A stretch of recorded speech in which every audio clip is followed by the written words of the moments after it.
नमस्कार दोस्तों। Law of one यानी एक का कानून, या कह लीजिए एक का ज्ञान, या कह लीजिए एक के तरीके। यह उसका 44वां सत्र है, जो कि मार्च 28 1981 को रिकॉर्ड किया गया था। दोहराया जाता है कि इस किताब द्वारा दी गई सभी सूचनाएं और जानकारियां आप जान भी सकते हैं, मान भी सकते हैं, नज़रअंदाज भी कर सकते हैं और नकार भी सकते हैं, क्योंकि यह आपकी स्वतंत्र इच्छा या फ्री विल है, जो कि एक अनंत रचयिता द्वारा आपको दी गई है। एक बात और कही जाती है कि लॉ ऑफ वन पूरी तरह से सभी के लिए फ्री है। यदि कोई इकाई या व्यक्ति इसको निजी स्वार्थ के लिए इस्तेमाल करे तो वह उसकी व्यक्तिगत जिम्मेदारी होगी। और साथ ही साथ यह भी कहा जाता है कि यदि कोई व्यक्ति इसको अपनी भाषा में परिवर्तित करके दूसरों से साझा करना चाहे या फिर इन वीडियोस को अपने चैनल पर चलाना चाहे तो वह भी ऐसा कर सकता है, क्योंकि वह भी उसकी फ्री विल है। तो जैसा कि हमेशा राह कहते हैं, हम राह हैं, हम आपका स्वागत एक अनंत रचयिता के प्रेम और रोशनी में करते हैं। अब हम संवाद करते हैं। तो पहला सवाल डॉन करते हैं। कार्ला के मन में उसके जीवन क्षमता के संबंध में कुछ सवाल थे। हमें इसका मूल्यांकन करने में कठिनाई हो रही थी। क्या आपके लिए इस पर टिप्पणी करना संभव है? तो वो ये कह रहे हैं कि कार्ला जो है ना, अपने जीवन की क्षमता यानी कि वो जो ज़िंदगी जी रही है, उसको कहीं कहीं दिक्कतें आ रही हैं, तो उससे रिलेटेड उसके कुछ क्वेश्चंस हैं जो कि वो पूछना चाहती है। तो हमें समझने में उसको कठिनाई हो रही है कि हम उसको मतलब तोल भाव कैसे करें, मोल भाव कैसे करें उसका। तो वो कह रहे हैं कि क्या आप इसके ऊपर कोई टिप्पणी करना चाहेंगे? तो राय इसका जवाब देते हैं। हम कार्ला को स्कैन करते हैं और पाते हैं कि कार्ला के निर्णय के कारण हम बिना किसी उल्लंघन के सेवा कर सकते हैं, क्योंकि कार्ला का निर्णय उसकी इच्छा से काम करने की बजाय काफ़ी सावधानी पूर्वक मूल्यांकन का पालन करना है। यानी कि कार्ला इस काम को अपने मन से करने की बजाय इच्छा शक्ति के बल पर कर पा रही है। तो इस पार्ट में रा ने कहा कि देखो, हमने कार्ला को स्कैन किया है और क्योंकि हमने देखा कि हम इसकी आज़ादी का उल्लंघन नहीं कर रहे हैं, तो इस दिशा में हम अपनी सेवाएं दे सकते हैं अभी हम तुमको। तो उन्होंने बताया कि कार्ला को अपनी ना, जो होता है ना कि कभी कभी तो हमारा दिल कर रहा होता है किसी कार्य को करने के लिए। अब दिल तो कर रहा है कार्य को करने के लिए, लेकिन उसके लिए जो एक सेट माइंड चाहिए, मतलब दिमाग जैसा चाहिए, जिसको कहते हैं विल पावर, इच्छा शक्ति, वो भी तो होनी चाहिए ना। तो वो यही कह रहे हैं कि उसको हम लोगों ने जिस तरीके से मूल्यांकन किया है इस बात का, हम ये देख रहे हैं कि ये मन से चीज़ें कर रही है और साथ में इच्छा शक्ति भी का भी इस्तेमाल कर रही है। तो ये दोनों चीज़ें इसके लिए थोड़ी सी बेनिफिशियल लग रही हैं हम लोगों को, यहाँ पे थोड़ा उसके मतलब उसके लिए बेनिफिट हो रहा है इससे। फिर वो आगे कहते हैं, हमें आश्चर्य है कि इस दौरान जब रोज़ इतने भीषण समय में नेगेटिव प्रभाव हस्तक्षेप कर रहे थे, तब भी हमारा संपर्क बनाए रखने में आप सक्षम रहे। प्रेम क्रियाओं के कारण कार्ला को अतिरिक्त ऊर्जाएं मिली हैं, जो उसे आगे बढ़ने में मदद कर रही हैं। हालांकि इस कार्य में ऐसा नहीं है, और इसलिए कार्ला की इच्छा शक्ति उसके शरीर को चला रही है। कार्ला की इस सेवा के बारे में कोई राय नहीं है। इसकी इच्छा शक्ति इस सेवा को करने के लिए बहुत तीव्र है। ये काफ़ी केंद्रीय और मूल्यवान है। ऐसा करने पर साधन के शारीरिक परिसर में गंभीर विकृति पैदा हो सकती है। तो राय ये कह रहे हैं कि पहली बात तो हम खुद सरप्राइज हैं, हमें खुद आश्चर्य हो रहा है कि ओरायन ग्रुप द्वारा तुम लोगों के ऊपर इतने नेगेटिव अटैक हो रहे हैं, साइकिक अटैक्स बोलते हैं दोस्तों इनको, इतने साइकिक अटैक्स हो रहे हैं, उसके बावजूद तुमने हम लोगों के साथ ही संपर्क बनाने में मतलब पूरी अपनी इच्छा शक्ति का इस्तेमाल किया है। और क्योंकि प्रेम क्रिया के कारण मतलब जो कार्ला के बीच और जो भी उसके पार्टनर हैं उनके बीच जो प्रेम क्रिया की जो वो है ना एक्टिविटी, उसके कारण भी उसको काफ़ी ऊर्जाएं मिल रही हैं, जिससे उसे आगे बढ़ने में मदद भी मिल रही है। फिर वो आगे ये कहते हैं कि कार्ला की इच्छा शक्ति ही है जो इस वक्त इस कार्य को चला रही है, लेकिन इस केस में मतलब आज के सत्र के केस में ऐसा नहीं हो पा रहा है, कुछ दिक्कतें आ रही हैं। और वो आगे भी वो कहते कहते हैं हमारी कोई राय तो नहीं है इसके लिए, लेकिन हाँ, इच्छा शक्ति जो है ना इसकी बहुत ज़्यादा तीव्र है, और ये काफ़ी सेंट्रल भी है और यूज़फुल भी है, मूल्यवान भी है। फिर वो कह रहे हैं कि लेकिन ऐसा करने से क्या होता है ना, कि कभी कभी ऐसा होता है कि मन नहीं होता लेकिन आप ज़बरदस्ती करे चले जा रहे हो अपने आप के साथ। तो कह रहे उस केस में थोड़ी सी प्रॉब्लम्स हो सकती हैं कि उसके शरीर में कहीं दिक्कतें हो जाएं। फिर वो आगे कहते हैं, हम ध्यान दे रहे हैं और बताना चाहते हैं कि इस सेवा को करने के लिए शहीद होने की सोच रखना मददगार नहीं होगा। हम कार्ला से उसके इन विचारों की जांच करने, राय बनाने और उनके संभावित सत्य को पहचानने के लिए कहेंगे। और अगर फिर भी कार्ला इसे सच मानती है तो हम सुझाव देते हैं कि कार्ला ये फैसला करने का अधिकार अपने समूह को जारी कर दे, जिनका संतुलन कार्ला से कहीं अधिक संतुलित है। परिणाम की अपेक्षा या लगाव के बिना निर्णय लेना चाहिए। हम उम्मीद करते हैं कि कार्ला के द्वारा लंबे समय तक ये संपर्क जारी रखना कार्ला का समझदार यानी मैच्योर होकर अपने समूह की सहायता को स्वीकार करना और दूसरों की सेवा के लिए एक सक्षम वायबल यंत्र बने रहने पर निर्भर करता है। तो दोस्तों, इस पार्ट में उन्होंने पहले कहा कि देखो, कार्ला की इच्छा पता है किस तरीके की हो रही थी कि चाहे इस कार्य को करने के लिए मैं मर ही क्यों ना जाऊं, लेकिन मैं इसे करूंगी ज़रूर, क्योंकि ये इन्फॉर्मेशन धरती के लोगों के लिए बहुत ज़रूरी है। तो वो इसी दिशा में निकल गई। लेकिन रा ने कहा कि देखो, कार्ला को हम कहेंगे एक बार अपनी जो सोच है ना उसके ऊपर ज़रा दोबारा बैठे और सोचे और राय बनाए और इसके अंदर का जो सत्य है उसको पहचानने की कोशिश करें कि ये ज़रूरी नहीं है कि आप इस कार्य को करते हुए अपने आप को शहीद कर लो, ठीक है। और अगर तुम्हें ऐसा तब भी लगता है कि तुम सच ऐसा लगता है कि हाँ इस शहीदी वाले लेवल पे निकल जाना चाहिए, तो हम तो यही कहेंगे कि जो बाकी लोग हैं ग्रुप में, जैसे जिम है, डॉन है, और भी लोग ज्वाइन करते रहते हैं, उनसे एक बार इस बात को ज़रा डिस्कस करें, बात तो करें कि भाई मेरे अंदर से इस तरीके की फीलिंग्स आ रही हैं मुझे। तो आगे वो कहते हैं कि देखो, कोई भी चीज़ करने के लिए ना आप ये मतलब अपेक्षा एक तो ये करना कि भाई इसके लिए मुझे कुछ मिलेगा, और दूसरा किसी चीज़ से लगाव लगाए बिना तब निर्णय लेना चाहिए किसी भी व्यक्ति को, एक संतुलित व्यक्ति को। और वो उन्होंने ये भी कहा कि देखो, डॉन हो गए, जिम हो गए, ये लोग तुमसे ज़्यादा संतुलित है इस वक्त, क्योंकि तुम तो ठीक है ट्रांस की स्टेट में चली गई, तुम तो समाधि की स्टेट में चली जाती हो, तुम ये कर भी लेती हो, दिल की भी बहुत वो हो दूसरों के लिए, मतलब अपने आप को समर्पित करने वाली। लेकिन उनको देखो ना, उनके पास संतुलन है, वो इसमें उस हद तक नहीं जा रहे हैं कि अपनी अपनी मृत्यु को ही ले लें, है ना। तो ऐसा नहीं होना चाहिए। और फिर वो कहते हैं हम उम्मीद करते हैं कि कार्ला के द्वारा लंबे समय तक संपर्क जारी रखना कार्ला की समझदारी पर है। और आगे भी फिर वो ये कहते हैं कि समूह की सहायता को स्वीकार करना और दूसरों की सेवा करने के लिए सक्षम वायबल यंत्र बने रहने पर निर्भर करता है। ये तो वो कहते हैं कि कार्ला को ये सोचना चाहिए कि मैं एक यंत्र की तरह काम कर रही हूँ, तो मेरा काम है कि मैं डॉन और जिम को अपना सपोर्ट करूँ, ना कि मृत्यु के रास्ते पर निकल जाऊँ। तो ये भी तो एक तरीके से वो अपने दोस्तों की सेवा ही दे रही है ना अपने द्वारा। तो अगर वो इस तरीके से सोचेगी ना तो चीज़ें ज़्यादा बेहतर रहेंगी उसके लिए। और दोस्तों, ये जो जवाब है कितना संतुलित जवाब है कि यार मृत्यु पर थोड़ी ना निकलना है किसी के लिए। सेवा दे रहे हो, जितनी दे सकते हो उतनी करो ना, जरूरत से ज़्यादा करने की ज़रूरत क्या है। और देखो कि तुम, ये भी ज़रूरी नहीं है कि तुम पूरी धरती के लोगों की सेवा के लिए निकल जाओ और अपने आप को मृत्यु दान दे दो अपना, उसका भी कोई फ़ायदा नहीं है। आप तो मर जाओगे लेकिन दूसरों को कोई फ़र्क नहीं पड़ने वाला उस चीज़ से। तो आप जितना कर सकते हो उतना ही करो, वही सही है। और जितने आप आसपास के लोगों का कर पाते हो ना, उसमें ही अपने आप को संतुष्टि रखनी चाहिए कि हाँ इतना हो गया। हालांकि दूसरों लोगों के मन में होता है कि मैं और ज़्यादा से ज़्यादा लोगों के लिए करूँ, परंतु अगर कहीं पर थोड़े से झटके लग रहे हैं, थोड़ा सा रुकना पड़ रहा है, तो रुक कर कोई बात नहीं, रिलैक्स होकर फिर दोबारा शुरू कर लो, इसमें कोई दिक्कत नहीं है। फिर आगे रहा कहते हैं हम डॉन को धन्यवाद देना चाहते हैं क्योंकि उन्होंने हमें इस विषय पर बोलने की अनुमति दी, क्योंकि हम उन विकृतियों के बारे में जानते थे जहां इकाई की सेवा करने की इच्छा तो है, पर वह अपने शरीर की कमियों को नियंत्रित नहीं कर सकती है। तो यहाँ पर उन्होंने बोला हम डॉन के को बड़े थैंकफुल है क्योंकि एटलीस्ट हमें अलाउ तो किया ये बात करने के लिए कि हम जानते हैं कि कार्ला के अंदर क्या क्या प्रॉब्लम्स चल रही हैं अच्छे से। हालांकि उसका वो जो दूसरों की सेवा वाला झुकाव है, उसकी इच्छा तो है, पर उसे ये भी तो देखना चाहिए ना कि उसके शरीर में कई दिक्कतें आ रही हैं। कई बार ऐसा होता है कि आपके शरीर में प्रॉब्लम हो रही है, आपको बुखार हो रहा है, आपकी तबीयत खराब हो रही है, गले में दर्द है, ये सारी चीज़ें हैं, और आप लगे पड़े हो दूसरों की सेवा करने के लिए। तो ऐसे नहीं होना चाहिए, अपना ध्यान भी रखना ज़रूरी होता है। और वो भी इसलिए ज़रूरी होता है कि अगर आप ही ठीक नहीं हो तो आप दूसरों की सेवा कैसे कर पाओगे। जब तुम नहीं तो जग नहीं, ये भी तो सोचने वाली बात है ना।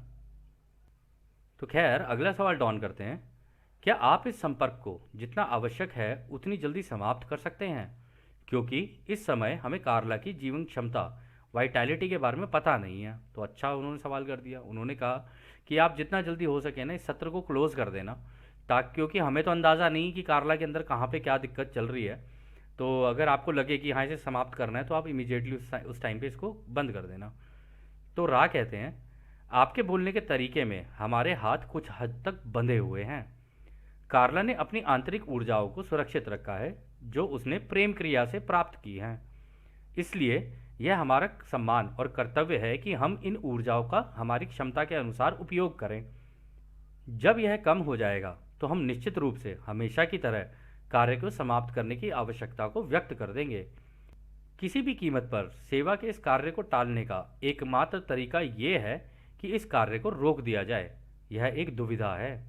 तो रा कहते हैं कि देखो, हमारे भी कुछ हाथ बंधे हुए हैं, और कार्ला जो है इसने जो प्रेम क्रिया की है, हो सकता है पिछली रात की हो, पिछले दिन की हो, सुबह की हो, पता नहीं।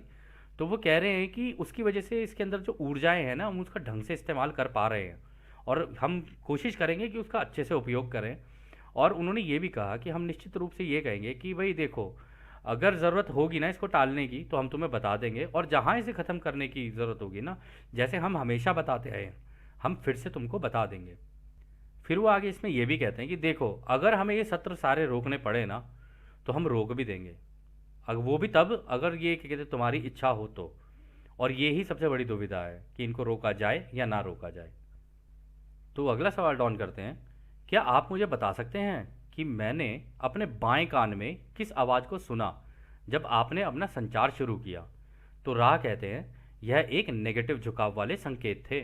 तो दोस्तों, आपके लेफ्ट कान में कभी भी रिंगिंग होना, जैसे एक साउंड बड़ी तेजी से आएगा, "कुंग" करके एकदम से घुस जाएगा कान के अंदर, या फिर आपके कानों के जो लेफ्ट कान में है ना, उसमें बड़ी तेजी से ना ये जो एक आवाज़ कंटिन्यूअसली चलती रहती है ना, जो जो ब्रह्मांड का साउंड है, जो हमने हमेशा कहा है कि अगर आप चाहो तो मेडिटेशन में केवल इसी के ऊपर ही फोकस करते करते करते आप ट्रांस में जा सकते हो। ये भी बहुत अच्छा तरीका है इसको करने का। तो इस साउंड के अंदर अगर अचानक से एकदम से वृद्धि हो जाए ना, केवल एक कान में यानी उल्टे कान में, तो आप समझ सकते हैं कि वो ओरायन ग्रुप आपको साइकिक अटैक करने की कोशिश कर रहा है। लेकिन उसका भी तरीका भी रा ने इसमें बताया कि कभी इस तरीके का हो तो आपको इससे डील कैसे करना है। तो डॉन इसी से रिलेटेड अगला सवाल करते हैं, क्या आप मुझे बता सकते हैं कि हम पॉजिटिव झुकाव वाले संकेत को कैसे सुन सकते हैं? तो रा कहते हैं, दो प्रकार के पॉजिटिव संकेत होते हैं। सबसे पहले, दाहिने कान के स्थान पर संकेत यह इशारा है, जैसे आपको कोई बिना किसी शब्द के आपको संदेश देकर यह कह रहा है, सुनो, ध्यान से सुनो। अन्य पॉजिटिव संकेत में सिर के ऊपर एक स्वर सुनाई देता है, जो एक विचार के संतुलित होने की पुष्टि है। तो दोस्तों, ये दो चीज़ें भी हो सकता है आप लोगों के साथ कभी होती हो। तो अगर आपको कभी पॉजिटिव संकेत सुनना है ना, तो ये जो साउंड है ना, वो आपके राइट कान में होगा। ये जो रिंगिंग तेज होगी ना, ये राइट कान की तरफ होगी। राइट कान की तरफ रिंगिंग होगी, और आपको ऐसा लगेगा जैसे, मतलब ऑटोमेटिकली आपका फोकस भी ना, जब ये हो ना, तो इंसान का फोकस चला जाना चाहिए वहाँ पर कि मेरा राइट कान भी इतनी तेज़ी से रिंगिंग क्यों हो रही है। तो जब इस तरीके से रिंगिंग हो ना आपके कान की तरफ, तो आप उस तरफ ध्यान दीजिए। जैसे यहाँ पे कहा ना रा ने कि सुनो, ध्यान दो। तो इसका मतलब उस वक्त आपके दिमाग में जो चीज़ चल रही है ना, उसकी पुष्टि कर रही है कन्फेडरेशन की, हाँ जो तुम सोच रहे हो बिल्कुल सही सोच रहे हो। राइट साइड से कन्फेडरेशन हमेशा आपको सपोर्ट करती रहेगी।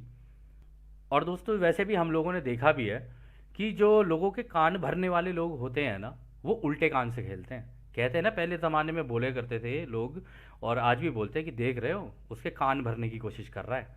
ये जो कान भरने की कोशिश होती है ना, ये आपने एडम और ईव स्टोरी में भी देखा होगा कि सांप से दर्शाया जाता है कि ईव के लेफ्ट कान के पास आके उसने उसके कान भरने शुरू कर दिए थे।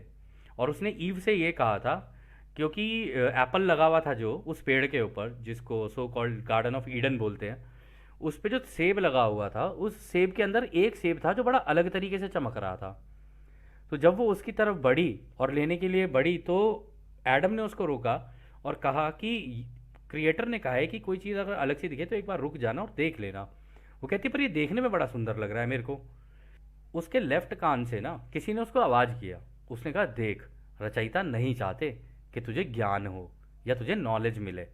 तो इस तरीके से कुछ लोग कान भरते हैं, और ये एक संकेत होता है कि लोग क्या, जिन लोगों के द्वारा, मतलब ये जो ओराइन ग्रुप है वो लोगों के द्वारा भी करवा सकता है ऐसे, क्योंकि उसको पता है कि वो लोगों को मैनिपुलेट कर सकता है, और लोगों को नहीं पता कि इस तरीके की चीज़ें होती हैं। तो इस केस में ईव के साथ यही हुआ था। उसने जब वो एप्पल खाया, तो वो एप्पल ऑफ नॉलेज था, यानी आर्टिफिशियल इंटेलिजेंस की नॉलेज। और वो जो एप्पल था ना, वो एप्पल आर्टिफिशियली क्रिएटेड था, होलोग्राफिक। देखने में असली था, लेकिन वो आर्टिफिशियली क्रिएटेड था, जिसके अंदर ये सारी नॉलेज, जो उल्टी ज्ञान है, ये सारा का सारा उसके अंदर था। यानी टेक्नोलॉजी और ये सारी चीज़ों से रिलेटेड ज्ञान, जो जिसके बेसिस के ऊपर उसने ईव को हथियाने की कोशिश की थी, या कह लो हथिया भी लिया था, एक तरीके से उसके दिमाग पर कब्जा कर लिया था। देखो जितनी भी ये स्टोरीज होती हैं सिंबॉलिक होती है, दिमाग पे कब्जा करने वाली बात होती है ये। आप रामायण का उदाहरण उठा के देख लो। जब सीता घेरे के अंदर थी, तो जब रावण आया था, तो रावण ने क्या माया के खेल करके नहीं दिखाए थे? कभी हाथ से सेब बना दे, कहीं कुछ कुछ इस तरीके से करके दिखा रहा था।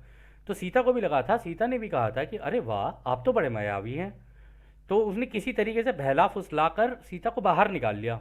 ठीक है। अब जो सीता को बाहर निकाला, उसके बाद सीता हरण किया उसने। तो ये सिंबॉलिकली ये दर्शाया गया कि अब उसके दिमाग के ऊपर इसने कब्जा करने की कोशिश की है। तो इन चीज़ों को ना इस तरीके से सिंबॉलिकली अगर देखा जाए तो ज़्यादा सही है, रादर देन ये कि भाई वो एक स्टोरी है, उस स्टोरी के थ्रू कोई ना कोई ज्ञान दिया जा रहा होता है हम लोगों को। और इसमें भी उन्होंने एक चीज़ और कही थी इसी जवाब में, कि भाई एक संकेत और होता है कि तुम्हारे सर के ऊपर ना एक स्वर सुनाई देगा तुमको। ये जो स्वर होता है ना, कुछ इस तरीके का होता है कि आपका जो सर है, एक तो पीछे से आपको टिंगलिंग की सेंसेशन होनी शुरू हो जाएगी, जैसे सर के पीछे से किसी ने बाल खड़े हो रहे हो, इस तरीके से लगेगा। और सर के ऊपर ना एक टिंग करके सा होगा, और सर ऊपर से झन्ना, जिसे कहते हैं ना झन्नाहट सी हो जानी, वैसा होना शुरू हो जाता है। तो वो भी एक तरीका होता है कन्फेडरेशन का ये बताने का कि हाँ, ये जो अभी थॉट तुमने सोचा ना, इसके अंदर बैलेंस था, ये तुम्हारे अंदर एक संतुलित सोच थी ये तुम्हारी। तो इससे, इसके द्वारा भी कन्फेडरेशन आपकी मदद करने की कोशिश करती है, आपको आपके संतुलन को बनाने के लिए या उसमें गाइड करने के लिए, ताकि आपके वॉयलेट चक्रा के थ्रू उसको आपको बैलेंस किया जा सके। क्योंकि वो तो, और देख लीजिए ना, ये सर के ऊपर उन्होंने इसलिए कहा क्योंकि ये वॉयलेट चक्रा यहाँ पर है ना। जब वॉयलेट चक्रा यानी क्राउन चक्रा अगर यहाँ पर है, इसके अंदर कुछ हुआ, तो उसके द्वारा ये आपको इन्फॉर्मेशन दे देते हैं कि ये हुआ है। खैर, अगला सवाल डाउन करते हैं। क्या कोई अन्य तरह के नेगेटिव संकेत हैं जो मुझे मिल रहे हैं? तो रा कहते हैं यह सही है। आप विचार रूप, शब्द रूप और झलक, दृश्य यानी विजन प्राप्त करने में सक्षम हैं। हालांकि आप इसमें अंतर कर सकते हैं। तो रा ने कहा कि हाँ, इस तरीके से तुम्हें मिल रहे हैं। जरा एक बार की अपनी सोच को देखना और अपने शब्दों को देखना, और ये जो झलक और विजन जो तुम्हें आते हैं, क्योंकि डॉन जो है, डॉन विजनरी टाइप का था। विजनरी नहीं कहा जा सकता, इसमें कई लोगों को विजन्स आते हैं, ऐसा नहीं है। कई लोगों का जब ये कुंडलिनी और ये सारी चीज़ें होनी शुरू हो जाती हैं या इस डायरेक्शन में चलने शुरू हो जाते हैं, तो उनको कुछ विजन्स आने लग जाते हैं। बैठे बैठे कोई विजन आ जाएगा आँख के सामने, या सो रहे होंगे। स्पेशली तब होता है कि जब सो रहे हैं, तो सोते सोते जब आधी नींद में होते हैं ना, तब ये विजन्स आने शुरू होते हैं। लेकिन वो भूल जाता है व्यक्ति, क्योंकि वो एकदम से निद्रा अवस्था के अंदर, फिर नींद की अवस्था के अंदर घुस जाता है। तो उस बीच में विजन्स आते हैं। और हाँ, कभी कभी ऐसे भी हो सकता है कि बैठे बैठे कोई आ जाए। तो रा ने उनको कहा था कि आप इन इस तरीके के जब विजन आ रहे होते हैं ना, तो उनके अंदर अंतर देखा करो, क्या ये प्रेम भरे हैं, या मतलब डरावने हैं, या गुस्से भरे हैं, या किस तरीके के हैं। इनसे आप अपना संतुलन बनाना शुरू करो। अगर प्रेम भरे होंगे तो डेफिनेटली कन्फेडरेशन के हैं। अगर कुछ भी ऊट पटांग ऊपर नीचे के हैं, तो इसका मतलब ये ओरायन ग्रुप के हैं। तो आप खुद ही अपने जजमेंट खुद ही करो। देखो दोस्तों, रा हमारे लिए जजमेंट नहीं कर सकते। यहाँ पर संतुलन बनाना, यहाँ की सीख ये हमारी है, और थ्रू आउट आगे जाते जाते सबको क्रिएटर के जैसा अपना संतुलन बनाना है। तो ऐसे सीखते जाओगे तभी तो संतुलन करोगे ना, तभी तो जाके आपको भी तो क्रिएटर बनना है, अनंत रचयिता। तो ये आपकी लर्निंग के लिए अच्छा है वैसे, हालांकि अच्छा तरीका बताया उन्होंने यहाँ पर। तो खैर, अगला सवाल डाउन करते हैं। क्या इसका कोई कारण है कि मैं नेगेटिव प्रकृति के इन संकेतों के प्रति खुला हूँ? तो रा कहते हैं, क्या आप सभी चीज़ें नहीं हैं? तो देखो दोस्तों, कितना सुंदर जवाब दिया उन्होंने कहा कि यार नेगेटिव क्यों आ रही है मेरी तरफ चीज़ें? तो रा ने कहा, भाई नेगेटिव हो या पॉजिटिव, हैं तो सारे हिस्से रचयिता की रचना के। क्या आप सारी चीज़ें नहीं हो? मतलब इसमें वो ये कहना चाह रहे हैं, लगता है तुम्हें अभी तक समझ नहीं आया है कि रचयिता ने रचना की कैसे है, या तुम उस रचयिता की रचना के हिस्से कैसे हो। अगर तुम्हें ये पता होता तो तुम्हें पता चलता कि इसमें नेगेटिव पॉजिटिव दोनों पोलैरिटी हैं एक लेवल तक, और एक जगह पे जाके दोनों एक हो जाएंगी, ना नेगेटिव रहेगा ना पॉजिटिव, तब जाके सच्चा संतुलन आता है। तो खैर, आगे अगला सवाल डाउन करते हैं। मुझे लगता है कि यह एक अच्छा विचार हो सकता है। यदि हम इस संपर्क को समाप्त कर दें ताकि कार्ला आगे के संपर्क को जारी रखने से पहले और आवश्यक ऊर्जा प्राप्त कर सके। इस समय मेरा यह निर्णय है। मैं संपर्क तो जारी रखना चाहता हूँ, लेकिन मुझे ऐसा लगता है कि कार्ला को और अधिक ऊर्जा का उपयोग करना चाहिए या नहीं। हालांकि मैं कार्ला के ऊर्जा के स्तर को नहीं बता सकता। तो यहाँ पर डॉन ने बोला कि मुझे ऐसा लग रहा है, ये मेरा निर्णय है कि हम लोगों को ये सेशन अभी रोक देना चाहिए, सत्र यहीं रोक देना चाहिए, क्योंकि मुझे अंदर तो पता नहीं कि कार्ला के क्या चल रहा है, उसकी ऊर्जाओं के अंदर क्या चल रहा है, उसके चक्रों के अंदर क्या चल रहा है, ये तो आप ही जानते हो। कहते कि आगे के सत्र हो सकें, इसलिए मैं सोच रहा हूँ इस सत्र को यहीं पे रोक देते हैं, इससे पहले कि कार्ला को कुछ हो। दोस्तों, वैसे इस सवाल के अंदर एक बड़ी इंपॉर्टेंट चीज़ है कि कई लोग ना मेडिटेटिव स्टेट के अंदर ये सोचते हैं कि मेरे पास जो जानकारी आ रही है ना, वो सारी अच्छी आ रही है, या ये सारी जानकारियाँ ही हैं। उनको पता नहीं चल पाता है कि ये ओराइन ग्रुप जानकारियाँ दे रहा है या ये कन्फेडरेशन की तरफ से जानकारियाँ आ रही हैं। तो ये केवल वो ही व्यक्ति जान सकता है जिसको एक का कानून या उसके तरीके पता हों। उन जिसको तरीके पता हों या उनको ये पता हो कि महासंघ की फिलॉसफी क्या है। जब वो उस फिलॉसफी को जान लेगा ना, तो वो संतुलन बना सकता है अपना। अगर उसने संतुलन बना लिया तो कभी भी इस तरीके की इन्फॉर्मेशन पे ध्यान ही नहीं देगा, उसको नकारात्मक समझ के उसको वही करता रहेगा, निगलेक्ट करता रहेगा। मुझे चाहिए ही नहीं ऐसी इन्फॉर्मेशन, मुझे चाहिए ही नहीं। हम तुम्हारा भी स्वागत अनंत रचयिता के प्रेम और रोशनी में करते हैं, ऐसे ही उनको बुला लेगा और ऐसे ही कर देगा उनके साथ, क्योंकि वो तो डरते हैं रोशनी से, वो तो अंधेरे के राजकुमार हैं सारे के सारे। खैर, इसका जवाब रा देते हैं। हम उस सवाल का भी जवाब दे रहे हैं जो आपने नहीं पूछा है, हालांकि यह सबसे प्रमुख है, और इसलिए हम इस उल्लंघन के लिए आपसे माफ़ी मांगते हैं। कार्ला की वो सारी ऊर्जा समाप्त हो गई है जो उसने केवल इसी सेवा के उद्देश्य के लिए समर्पित की थी। आप जैसा चाहें वैसा कर सकते हैं, लेकिन यह संपर्क के लिए कार्ला ने जो तैयारी की थी उसकी प्रकृति ही एकमात्र कारण है कि हमें इसका इस्तेमाल करना चाहिए। तो दोस्तों, यहाँ पर उन्होंने कहा कि पहली बात तो हम आपसे माफ़ी मांगते हैं कि हम आपकी आज़ादी का उल्लंघन कर रहे हैं, और जो जानकारी आपने मांगी भी नहीं है, हम उससे भी ज़रूरत से ज़्यादा जानकारी आपको दे रहे हैं। तो दोस्तों, हमेशा ही एक संतुलित, या कह लो जिसको आज़ादी के कानून का पता है ना, वो आपको उतनी ही जानकारी देगा जितनी की ज़रूरत है। आपने जितना पूछा उतना आपने उस, या कह लो जितना किसी ने आपसे पूछा उतना ही आपने उसको जवाब दिया, ख़त्म कहानी। वो उससे आगे नहीं पूछ रहा है तो नहीं पूछ रहा है, उसको वहीं पे उसकी हालत पे छोड़ देना चाहिए। फिर इस जवाब में उन्होंने आगे ये भी कहा है कि जो कार्ला है ना, इसकी जो आज के सत्र के लिए जो उसने ऊर्जा अपने लिए बचा के रखी थी ना, वो ख़त्म हो गई है।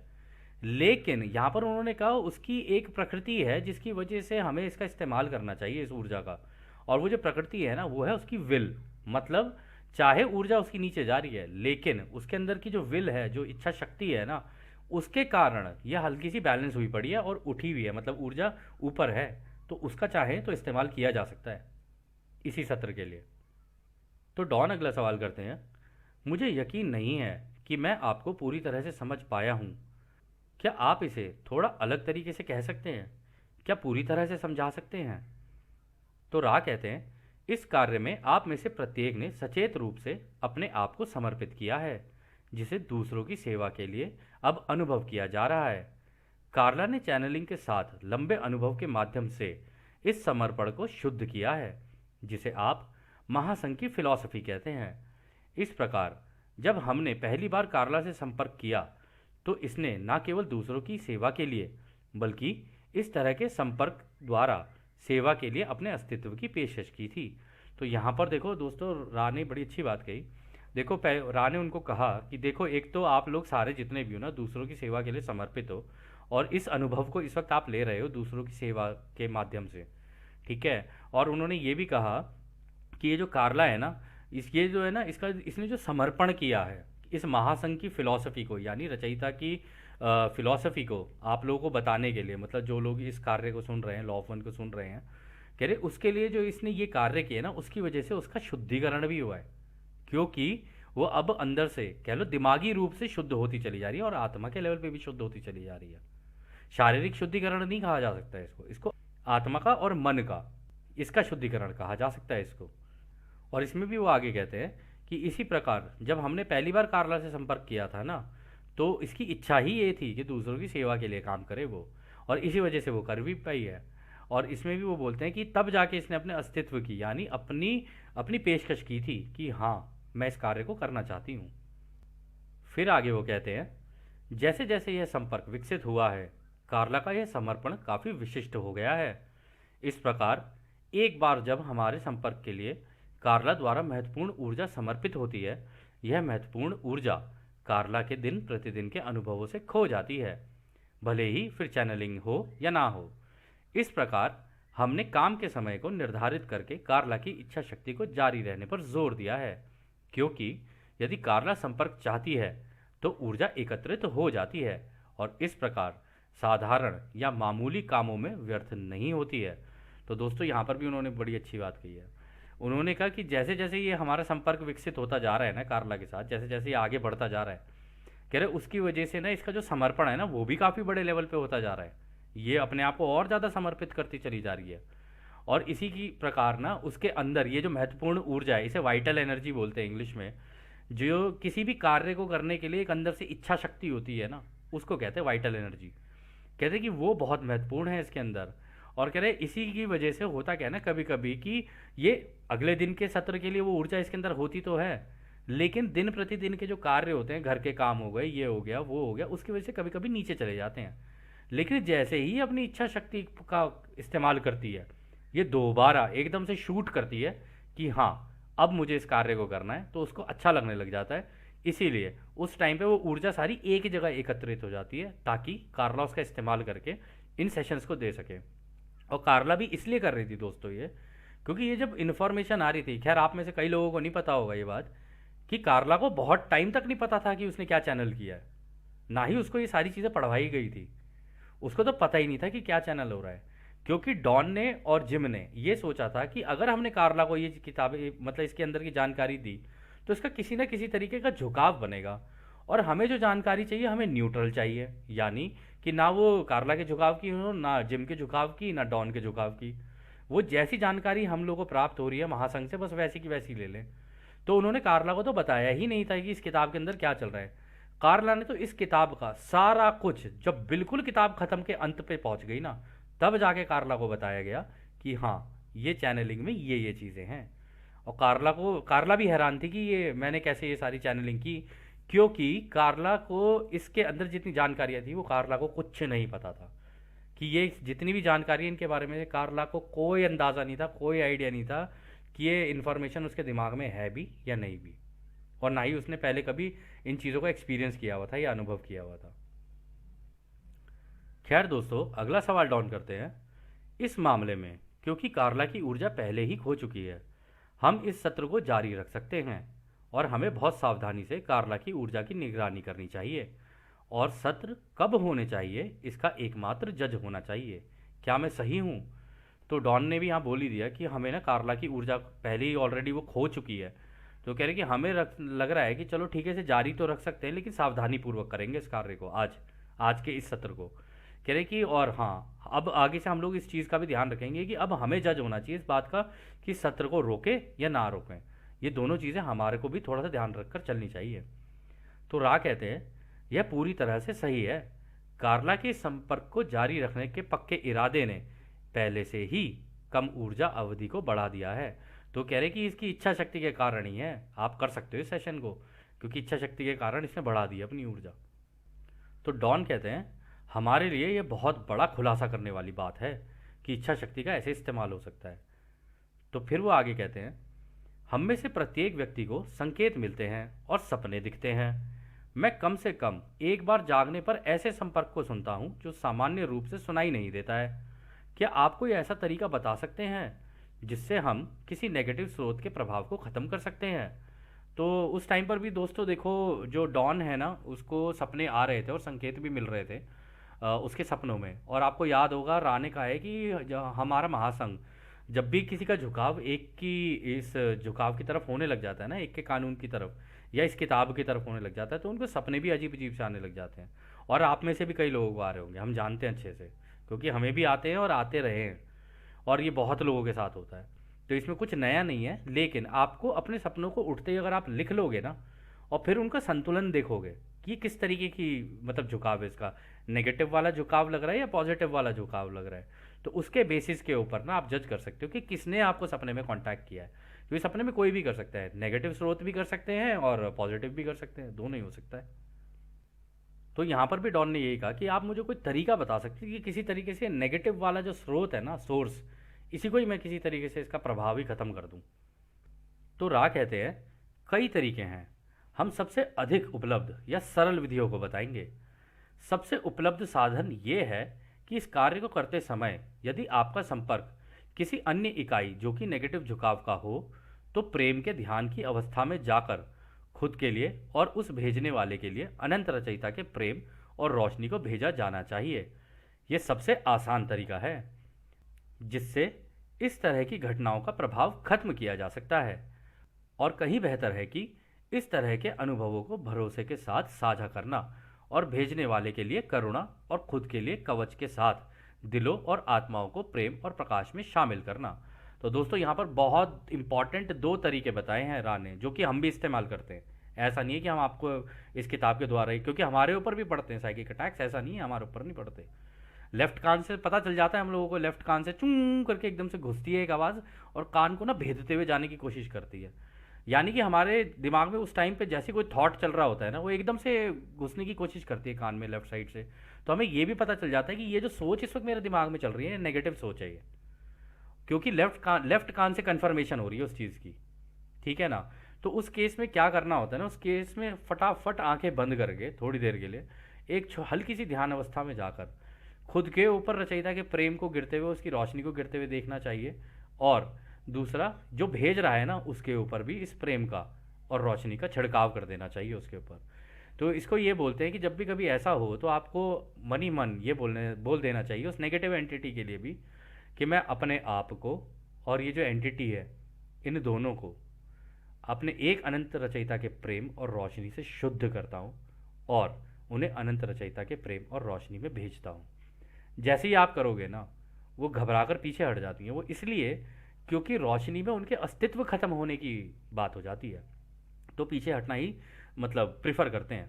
और इसमें एक और तरीका है उन्होंने जो बताया है, उन्होंने कहा है कि जिसने भेजा है ना इस तरीके के अनुभवों को आपको, तो हो सके तो जो आपके लॉ ऑफ वन या फिर आपके इस तरीके के मेडिटेटर फ्रेंड्स हैं, उनसे आप इन सपनों को साझा कर लो, आपस में एक दूसरे को बताओ, ताकि दूसरा व्यक्ति भी जज करके बता सके ये मुझे नेगेटिव या पॉजिटिव लग रहा है। तो उसमें भी आपको एक मदद मिल जाएगी। तो आपको जो भी मदद मिले ना उसके हिसाब से उस एंटिटी को वो प्रेम और रोशनी भेजना है, और अपने दिल पर अनंत रचयिता की प्रेम और रोशनी का कवच लगा लेना है अपनी ध्यान अवस्था के अंदर जाके, ताकि इस तरीके की नेगेटिव एंटिटीज आपके ऊपर अटैक ना करें। तो खैर अगला सवाल डॉन करते हैं, क्या आप मुझे कार्ला के आज सुबह के सपने का स्रोत बता सकते हैं जो उसने जागते ही मुझे बताया था। तो रा कहते हैं सपने की भावना ओरायन से प्रभावित थी। सपने का आवरण, क्लोथिंग या कह लो डिज़ाइन, कार्ला के अवचेतन अनकॉन्शियस मन में प्रतीकों से संबंधित पैटर्न्स को और अधिक प्रकट कर रहा था। तो वो कह रहे हैं कि ये जो अटैक किया था उसके सपने में, या जो सपना उसे आया था, ये ओरायन ने किया था। और उस सपने का जो डिज़ाइन था ना वो इस तरीके से था कि उसके अवचेतन मन यानी सबकॉन्शियस माइंड के अंदर, या कह लो अनकॉन्शियस माइंड के अंदर उसको प्रतीकों से संबंधित पैटर्न्स दिख रहे थे। आपको याद होगा हमने पिछले सत्र में सिंबॉलिज्म की बात की थी, सिंबॉलिक जो होते हैं सिंबलिज्म, कि उसके द्वारा उसका इस्तेमाल करके उस पर अटैक करने की कोशिश कर रहे थे। तो इस वजह से वो ज़्यादा प्रकट हो रहे थे उसकी सपनों के अंदर। खैर तो अगला सवाल डाउन करते हैं। कई साल पहले ध्यान में मेरा हाथ चमकने लगा था और बिना मेरी इच्छा के तेजी से हिल या कांप रहा था। वह क्या था? तो दोस्तों हो जाता है कभी कभी ऐसे मेडिटेशन में ना, आपके साथ भी हो सकता है, किसी के साथ हो जाए। आपको अपने शरीर का कोई अंग, या तो हाथ, पाँव, या स्पेशली नीचे घुटने जो होते हैं, घुटने से नीचे आपको ऐसा लगने लगे जैसे कि इनके अंदर ना ये चमकने लगे, एक लाइट सी आ गई है। और ये कभी कभी गर्दन के अराउंड भी होता है, गर्दन और शोल्डर के अराउंड भी होता है ये, या दिल के अराउंड भी हो सकता है। ये कुछ जगहें हैं जो हम आपको मतलब अपने अनुभवों के हिसाब से बता सकते हैं। तो कहते हैं अगर इस तरीके की लाइट हो जाती है ना, तो आपको वहाँ पे ना तेज़ी से कंपन होती हुई पता चलेगी, जैसे कि वो चीज़ ना हिल रही है या घूम रही है। इस तरीके से हो सकता है आपके साथ हो जाए। तो राइस का जवाब देते हैं, वह घटना एक समानता थी जो आपको आपके हायर सेल्फ द्वारा उपलब्ध कराई गई थी। वह समानता यह थी कि आप जिस तरह से रह रहे थे वह फिजिशियन, वैज्ञानिक या डॉक्टरों द्वारा नहीं समझा जा सकता था। तो वो ये कह रहे हैं कि उस केस में इसका मतलब ये होता है कि आपका कांटेक्ट आपके हायर सेल्फ से बन रहा है, और आपका हायर सेल्फ ही आपको ये बता रहा है कि भाई ये देखो, जिस तरीके से तुम जी रहे हो ना, शायद इसके अंदर कुछ चेंजेस की ज़रूरत है, या बिल्कुल सही दिशा में तुम जा रहे हो। लेकिन अगर तुम किसी डॉक्टर से, किसी साइंटिस्ट से, किसी फिजिशियन से अगर तुम ये डिस्कस करोगे, तो वो नहीं बता पाएगा तुमको कि तुम्हारे साथ ऐसा हो रहा है तो क्यों हो रहा है। क्योंकि कण कण तुम्हारे ना तेजी से वाइब्रेट करने शुरू हो गए, और जब वो वाइब्रेट करेंगे तो उनके अंदर लाइट और तेज हो जाएगी। इस वजह से तुम्हारे शरीर के वो हिस्से ना, उनके अंदर लाइट जलने लग जाती है। अगर आप लोगों को ऐसा लग रहा है कि ये कोई चमत्कारी चीज़ है, तो ये चमत्कारी नहीं, नॉर्मल है।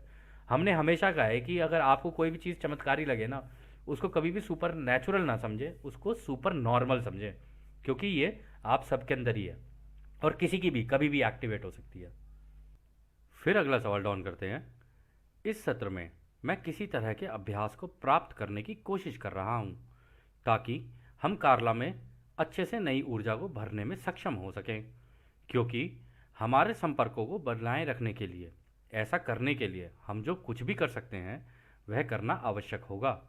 क्या आप हमें बता सकते हैं कि हम सबसे अच्छा प्रयास क्या कर सकते हैं, ताकि कार्ला की जीवन शक्ति को बढ़ाया जा सके और संपर्क को भी बनाए रखा जा सके। तो उन्होंने पूछ लिया कि आप हमें कोई तरीके बता सकते हैं जिससे कि हम इस संपर्क को बना के रख सकें और कार्ला की ऊर्जा को भी बरकरार रख सकें। तो रा कहते हैं, आपका अनुभव आपके अनंत बुद्धिमानिता से संपर्क के कारण चल रहा है, इसलिए कार्ला की महत्वपूर्ण ऊर्जा पर इसका सीधा असर नहीं होता है, वह इसको सह सकती है। तो उन्होंने बोला क्योंकि डॉन जो है उसका अनुभव जो है, या कह लो कार्ला जो है उसका अनुभव जो है ना, वो अनंत बुद्धिमानिता यानी रचयिता की सोच से जाकर मिल चुकी है इस वक्त। और जो राबी है वो कर रहे हैं ना, चैनलिंग कर रहे हैं, वो भी क्रिएटर के दिमाग से ही निकाल के दे रहे हैं सारी चीज़ें, सारे जवाब। तो वो कह रहे कि वो बन चुका है, अब हम तो चैनल हैं बीच में बस। तो वो कह रहे कि इसका जो ऊर्जा के ऊपर ना इसका सीधा असर नहीं होता है, इसलिए वो इसको सह सकती है।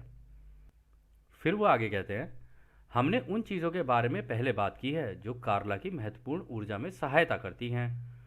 हर चीज़ में सुंदरता देखना, भजन गाना, ध्यान और पूजा करना, प्रेम को भी सभी के साथ खुलकर बांटना, प्रेम क्रिया भी खुलकर करना, ये चीज़ें बिल्कुल सीधे उसकी जीवन क्षमता पर कार्य करती हैं। कार्ला का झुकाव विभिन्न प्रकार के अनुभवों की प्रशंसा करना है। वह हर तरह का अनुभव लेना चाहती है। वह सबसे सीधा और छोटा रास्ता है जो जीवन में इस क्षमता को बढ़ाने में मददगार है। तो दोस्तों, उन्होंने काफ़ी अच्छे अच्छे तरीके बताए। उन्होंने कहा देखो, एक तो हर चीज़ के अंदर ब्यूटी देखना, रचयिता की ब्यूटी देखना, चाहे पेड़ पौधे, दीवार, झरना, कुछ भी हो, उसके अंदर रचयिता को देखना कि वाह क्या सुंदर बनाया है।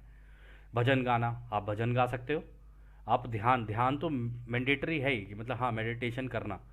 आप पूजा करना चाहते हो, आप पूजा कर सकते हो। और जो आपका प्रेम है ना अंदर से, उसे खुलकर दूसरों से बांटना, ठीक है। और जो आप प्रेम क्रिया की जो ये एक्टिविटी करते हो, इसको भी खुलकर करना है। ऐसा ना हो कि इसके अंदर भी आप कर तो रहे हो लेकिन आप कह रहे हो नहीं नहीं पता नहीं सामने वाला क्या सोचेगा, नहीं नहीं पता नहीं, अब हम कर तो रहे हैं लेकिन ये पता नहीं सामने वाला मेरा पार्टनर क्या सोच ले। उसको भी खुलकर करना चाहिए। दोनों के ही दिमाग खुले होने, इस केस में दोनों के ही दिमाग खुले होने चाहिए इस एक्टिविटी को करते हुए। तो आगे वो कहते हैं कि इन सभी चीज़ों का ना इसके ऊपर इम्पैक्ट पड़ता है। और ये जो कार्ला है ना, इसका बिहेवियर कुछ ऐसा है कि वो इन अनुभवों की प्रशंसा करती है। जितने भी उसकी ज़िंदगी में अनुभव होते हैं ना, उनको खुलकर जीती है और खुलकर प्रशंसा भी करती है उसको। और उसकी आदत है कि नए नए अनुभव लेना, कि मतलब आपने देखे होंगे ना कई लोग वो एक चीज़ से जल्दी बोर हो रहे हैं, फिर नए अनुभव, फिर वो नए अनुभव, फिर वो नए अनुभव। तो कार्ला का भी कुछ ऐसे ही था। हालांकि वो मेडिटेट करती थी, उसको पता थी सारी चीज़ें, लेकिन उसे नए नए तरीके के अनुभव लेने अच्छे लगते थे, जिसकी वजह से उसको ये मदद मिल रही थी। और जितने नए अनुभव आते रहेंगे ना आपकी ज़िंदगी में, आप अपनी ज़िंदगी के अंदर ना एक ऊर्जा बनी हुई देखोगे, हमेशा देखोगे।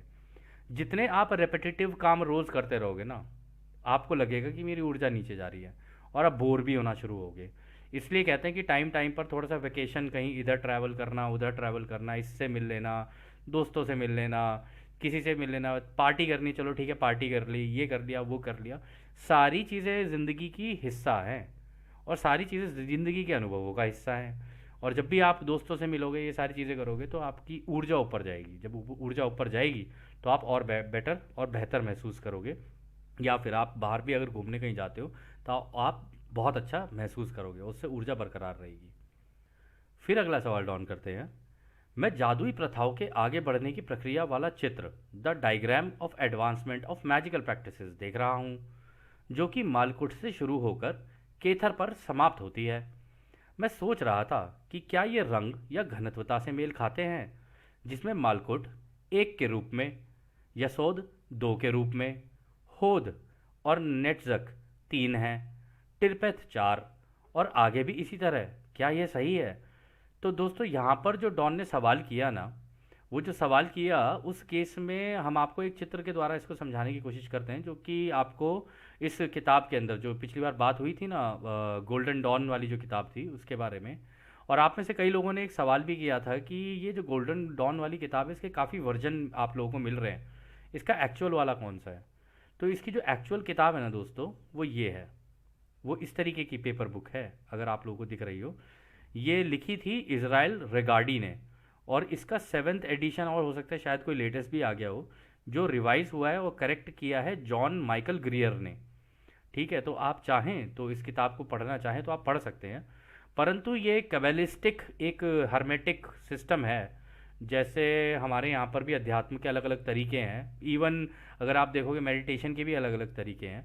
तो ये हर्मेटिसिज्म, ये भी अपने आप में एक तरीका है। ये उनके रिचुअल्स और उनके राइट्स हैं, हर्मेटिक ऑर्डर लिखा हुआ है ना यहाँ पे, ये उसके तरीके हैं। तो यदि आप पढ़ना चाहें तो आप पढ़ सकते हैं।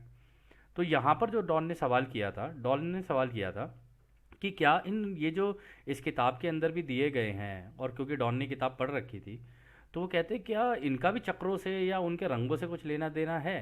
कि ये जो नीचे से शुरू होता है, ये मालकुट होगा पहला, यशोद होगा दूसरा, ये हौद और नेत्जा ये होंगे तीसरा, फिर ये तिफरत होगा चौथा, फिर ये गेउरा और हेसेद ये होंगे पांचवा, दात होगा छठा, बिना और चोकमा ये होगा सातवां, और जो कैतर है वो होगा आठवां। कि नीचे से ऐसे चल के क्या इस तक जाते हैं? तो राय इसका जवाब देते हैं, यह बुनियादी तौर पर गलत है, हालांकि आपकी सोच सही रास्ते पर है। इन स्टेशनों में से प्रत्येक में ऊर्जा केंद्रों की एक जटिल संख्या और छायांकन, शेडिंग के साथ ही इसके कुछ हिस्से अलग अलग संतुलन करते हैं। नीचे का, मध्य का, ऊपर का और कुल संतुलन। इस प्रकार प्रत्येक स्थिरता में जटिल कॉम्प्लेक्स रंग या किरणें और जटिल मूल्य चार्जेस हैं।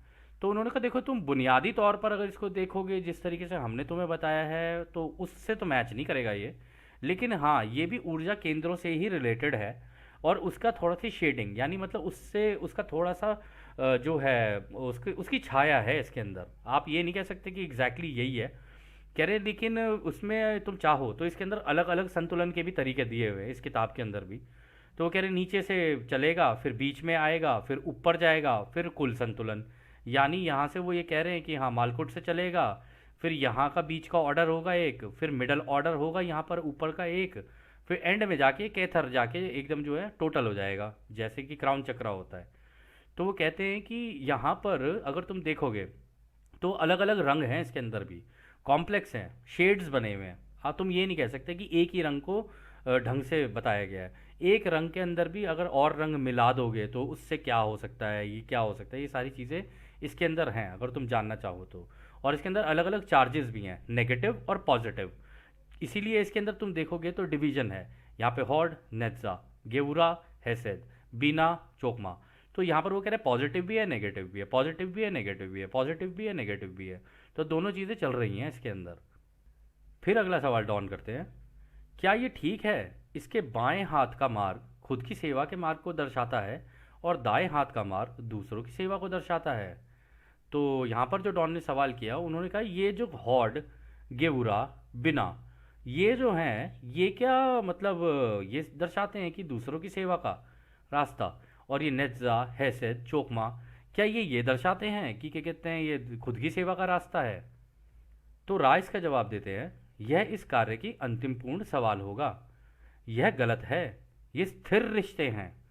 प्रत्येक पथ में इन रिश्तों की पेशकश की गई है। इन शक्तिशाली विचारों के साथ काम करने में अभ्यासी यानी प्रैक्टिशनर का उद्देश्य कार्य के झुकाव को तय करता है।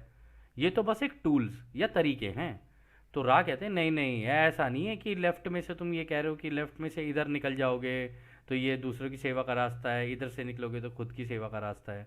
वो कह रहे ऐसा नहीं है, कह रहे इनके बीच में भी आपस में जो रिलेशंस होते हैं ना, उनकी पेशकश की गई है। और ये जितने भी इसके अंदर जो आइडियाज़ दिए गए हैं ना, वो बड़े शक्तिशाली हैं। तो जो भी व्यक्ति इसको करता है ना, इसका इस्तेमाल, वो अपने उद्देश्य के लिए इसको किसी भी तरीके से कर सकता है। वो चाहे तो जिस दिशा में चाहे वहाँ अपना झुकाव बना ले। तो उन्होंने कहा है कि ये तो बस टूल्स हैं, ये तो तरीके हैं, अब तुम चाहो तो इनको इस्तेमाल कर लो, नहीं चाहते हो तो ना करो। ये तो तुम्हारे झुकाव के ऊपर है। हो सकता है इसको करते करते तुम जो ऐसी मैजिकल पावर्स तुम्हारे पास आ जाए कि तुम दूसरों की सेवा के बजाय खुद की सेवा के रास्ते पे चले जाओ, कि लोग तुम्हारे पास आने लग जाएं और तुम कहो अरे यार इससे तो अच्छा खासा पैसा कमाया जा सकता है। तो आप करने निकले थे दूसरों की सेवा और यहाँ पे आप लग गए अपने पैसे कमाने के अंदर। तो ये भी हो सकता है कि आपका झुकाव इस डायरेक्शन में हो जाए। ये भी हो सकता है कि आप जैसे हमारे और भी पीछे से इतने असेंडेड मास्टर्स आए, उन्होंने पैसे की चिंता किए बगैर, मतलब बहुत ही बेयर मिनिमम अगर उनको किसी ने दे दिया तो ही वो ले लेते थे। अपने मुंह से उन्होंने कभी नहीं मांगा कि भाई हमारी सर्विसेज के इतने पैसे, हम ये दे रहे हैं, हमारे इतने पैसे, उन्होंने कभी इस तरीके से नहीं किया। तो वो कह रहे हैं कि यहाँ पर भी झुकाव बन सकता है, झुकाव यहाँ पर भी बन सकता है, दोनों तरफ ही हो सकता है। ये तो उस प्रत्येक व्यक्ति के ऊपर है। खैर, फिर अगला सवाल डॉन करते हैं। एक अंतिम प्रश्न के रूप में मैं सिर्फ यह पूछूंगा कि क्या यह संभव है कि इपिस्मिस के लिए पॉजिटिव या नेगेटिव दोनों झुकाव होंगे, या तो कोई भी झुकाव नहीं होगा। तो दोस्तों, इपिस्मिस का जो मतलब होता है ना, इस किताब के द्वारा, अगर इस किताब के अंदर बताया गया है, इपिस्मिस को इंग्लिश में कहेंगे is the highest mode of attainment and essentially the super relative of self. In other words, it is the epitome of selfness. If you are an ipsissimus you are the selfiest. यानी कि इपिस्मस वो व्यक्ति होता है जो इन तरीकों का इस्तेमाल करते हुए, जो कि इस किताब के अंदर बताए गए हैं गोल्डन डॉन के अंदर, कि या कह लो यहाँ पर ये जो ये सिस्टम है, ये अपने आप में भी एक सिस्टम है। जैसे हर जगह पे सिस्टम होते हैं ना, चक्रों के सिस्टम होते हैं, चक्रास का भी अपना जो हमारा बना हुआ है ना, वो अपने आप में एक सिस्टम है। ये हेर्मेटिक एक ऑर्डर है, उसका सिस्टम है। तो इसमें वो कह रहे हैं कि ये सबसे हाईएस्ट अटेनमेंट होता है खुद की सेवा के रास्ते वाला। ठीक है, इपिस्मिस उस व्यक्ति को कहा जाता है जो खुद की सेवा के रास्ते पर हाईएस्ट अटेनमेंट, मतलब जादुई शक्तियां भी प्राप्त कर चुका है, या काला जादू कह लीजिए उसको, एकदम उसके सुपर हायर लेवल पे जा चुका है, उसका अपने लिए पूर्ण रूप से इस्तेमाल कर सकता है उसका वो। और ये टॉप मोस्ट होता है इसमें अटेनमेंट, इपिस्मिस उसको बोला जाता है जो इसमें टॉप लेवल पे पहुंच गए उसका इस्तेमाल करते करते इन जादुई शक्तियों का। तो वो कह रहे हैं कि ये बिल्कुल ही, इसमें तो इंसान बिल्कुल ही सेल्फ हो जाता है, मतलब जितना हो सके उतना सेल्फिश होने के लिए इसका इस्तेमाल किया जा सकता है। तो अंत में उन्होंने यही कहा, इपिस्मस ऐसे ही व्यक्ति को कहा जाता है। तो राय इसका जवाब देते हैं। हम इसका जवाब एक विशेष तरीके से इस शब्द का मतलब बताकर देंगे। इपिस्मस वह है जिसने जीवन के वृक्ष यानी ट्री ऑफ लाइफ में दक्षता हासिल कर ली है, और वो इस कुशलता का इस्तेमाल नेगेटिव झुकाव के लिए करता है। तो दोस्तों, यहाँ पर रा ने क्लियर कर दिया है कि उसको जीवन के ट्री ऑफ लाइफ, यानी उसको सारी शक्तियाँ भी प्राप्त हो गई हैं, उससे अनंत रचयिता के ज्ञान की भी प्राप्ति हो गई है, वो सारी चीज़ें कर सकता है, लेकिन नेगेटिव झुकाव के लिए करता है वो दूसरों की सेवा के लिए नहीं, खुद की सेवा के लिए करेगा, या दूसरों को नुकसान पहुंचाने के लिए। तभी उसी व्यक्ति को एपिस्मस कहा जा सकता है। तो खैर, इस सत्र का आखिरी सवाल जो है वो डॉन करते हैं। मुझे खेद है, मैं आज मुद्दे से थोड़ा भटक गया था। मुझे लगता है कि हमने जो सबसे महत्वपूर्ण चीज़ हासिल की है वह यह जानना है कि कार्ला के सत्रों को बेहतर ढंग से कैसे नियंत्रित किया जा सकता है।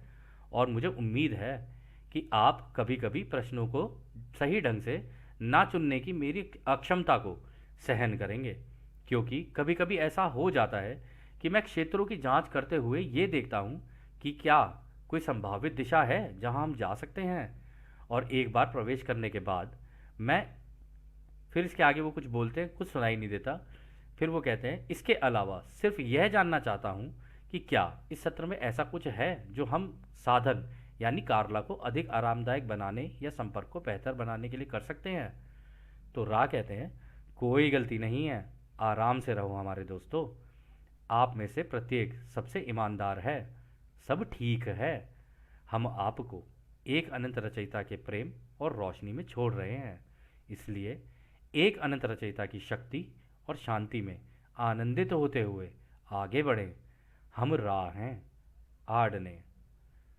तो दोस्तों, यह सत्र भी अब यहीं समाप्त होता है, और जैसे कि रा ने अभी कहा, अब हम भी आपको उस एक अनंत रचयिता के प्रेम, उसकी रोशनी उसकी शक्ति और उसकी शांति में छोड़कर चलते हैं। आद ने हमारे दोस्तों, आद ने वासु। धन्यवाद।